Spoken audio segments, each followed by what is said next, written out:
Not every ugly house is a bad investment, and not every pretty house is a good one. Hello, everyone. Welcome back to another episode of Fridays with Flo.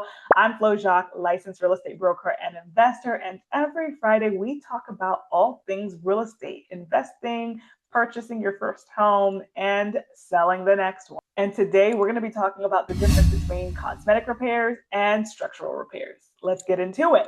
The first thing we should do is start with understanding what cosmetic repairs are. That's going to be your painting, flooring, updating light fixtures, things that are just quite simple, don't require any permits or, much extensive work to do. These are going to be generally easier and more predictable. Just updating your landscaping, cutting the grass, planting a few rose bushes.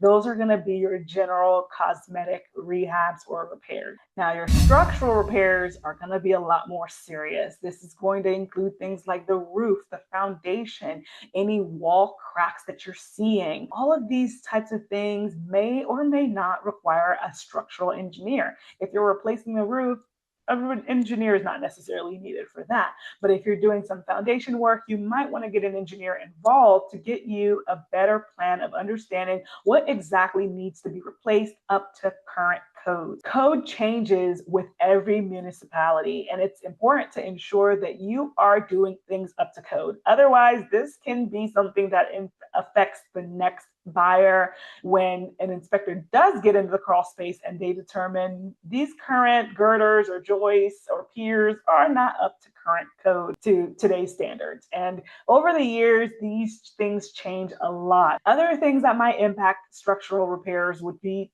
termite damage. When wood destroying insects get into your foundation and your walls, they certainly tear through the structural pieces of the house, the most important systems. And that might be something that you want to look into if you're not sure of what's going on in the crawl space beneath the house. Maybe it's not on a crawl space, maybe it's on a slab foundation, but you're still seeing cracks within the walls. So those are always going to be things that is going to be a lot more expensive to take care of. Again, you're going to need multiple people involved between city code and engineers. Those are going to be factors to kind of consider. Should any of these scare you? No.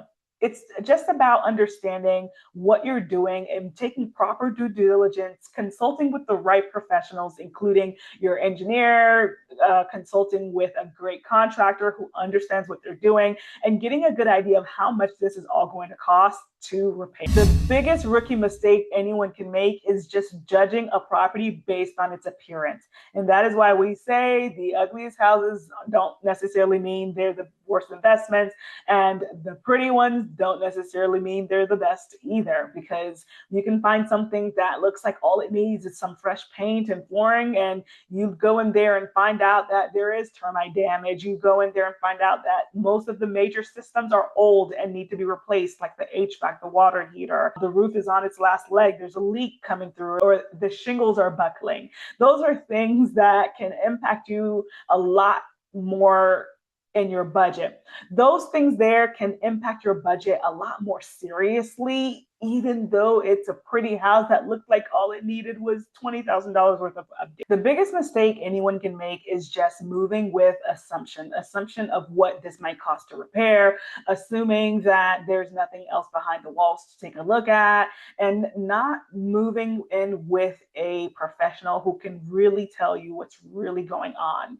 Those are going to be factors that can help determine the outcome of your entire project. And as a realtor, I've seen homes come on the market that look really nice updated light fixtures and flooring. And once the buyer does that home inspection, we find out there's a lot of outlets not working, smoke detectors are inoperable, water heater is rusted and on its last leg, there's a leak in the crawl space.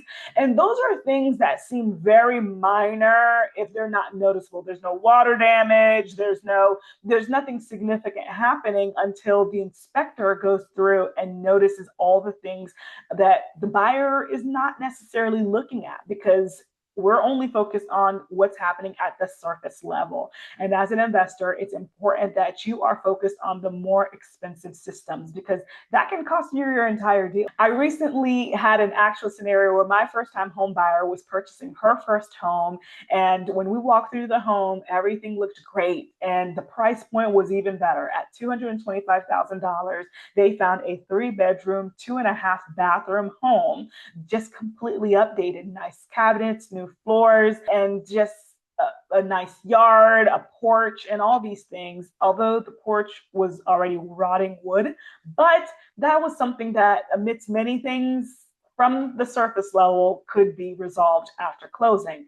But when the home inspector went in there, that is when the inspector discovered several things, including the outlets in the living room were not working, nor was the light switch. So that tells us that this isn't just a light bulb that needs to be repaired or a socket. This is a huge electrical issue going on, impacting that side of the house. We also discovered outside that the exterior outlets was not working, and nor was the outlet in the storage unit. And so that tells us that we have a huge electrical issue going on within the house. When the home inspector went to look at the water heater, he discovered that it was leaking, rusted, and wrapped in a blanket. And so all of those things there raised a red flag for the function of the water heater. And when we looked at the HVAC as well, it was the original, built in 2005. And given that it's 2026, that HVAC and the water heater is 21 years old. It's on its way out. So those are the things that really scared that first-time home buyer and became an issue. And so we asked for the seller to repair these things. He wanted to just throw $1,000 at it. A water heater alone, between the labor and material of the water heater, will cost about $1,300 to replace, let alone concerns about the HVAC and the electrical outlets not functioning and the light switches. Also, smoke detectors weren't working. And I, as an investor and a realtor, was very frustrated to see an investor purchase a home, just focus on just the cosmetic repairs of the home and completely ignored the more important systems. I also already can tell that he did not do a home inspection. Even as an investor, you want to do a home inspection so that you are getting an idea of what is behind the walls. Had he done that, then in our scenario, where the buyer offered the full price of $225,000 for the home, he wouldn't have had to give up so much money in trying to negotiate repairs, because you do yourself a disservice when you leave these types of very important, serious things unanswered. And now the buyer is asking you to either fix it, you're spending more money and time than you wanted to begin with. And you're going to have to do it anyway. You could have just done it at the beginning while you were doing your cosmetic repairs, and you would have just done a quick closing. This caused delays in our closing timeline for this buyer because it took the seller some time to get these issues resolved as well. Surprise, when we were almost to the finish line, just about 3 days before closing, the insurance company tells us they will not insure the property because they have noticed that the roof is showing signs of buckling. The shingles have buckled and it's impacting the integrity of the roof system altogether. And in this current era we are in, insurance companies do not want to take liability and risk at all. They are seeing where older roofs that are more than 10 years old, it used to be if the roof is 15 years old, then it's considered older. But at this point, they're saying if the roof is more than 10 years old, they're not wanting to insure it. This is a common thing that I've been seeing for many of my home buyers. And I've had conversations with my local insurance agents, and they are saying the same thing. Many insurance carriers, due to the increase of natural disasters with the recent hurricanes all across the coast and the wildfires and all of that, they're really not wanting to take on high risk assets to insure. And so we had to send that to the seller and say, hey, Mr. Seller, we can't even insure this property. Yes, we could go with another insurance agent. But the thing is, most insurance companies are saying the same thing. They didn't want to risk it. So the seller's solution was, well, leave that insurance company and just go with the insurance company that's currently insuring the property. And we thought, we want the roof. fixed. But yeah, let's look into that. And we did. We went to the current insurance provider for this property, asking them, hey, what can you quote us for to insure this property? You guys are already insuring it. It's just going to be a new owner. And at that point in time, that insurance carrier that is already insuring the property declined to continue carrying the property with this new borrower. And it's not because of the client. They said, yeah, this guy's already grandfathered in, but because this roof is 21 years old, we won't be continuing to carry it with a new person. So at that point in time, we definitely had to get the roof replaced. That's more money out of the seller's pocket, less profit for him. So again, as an investor, don't just focus on the cosmetic repairs. The house looked great. You wouldn't have been able to tell that other important things like the roof, the HVAC, the water heater were going to be issues for him, but it definitely impacted his net profit because he did not take care of those ahead of time. And had he taken care of those, he probably would have been able to price the home much higher, you know? And so either way, it still came out to something that a first-time home buyer was not willing to have to move into and take the risk of. So the next time you're looking at your next investment property, don't just ask yourself, is this house pretty? Is it just the cosmetic repairs?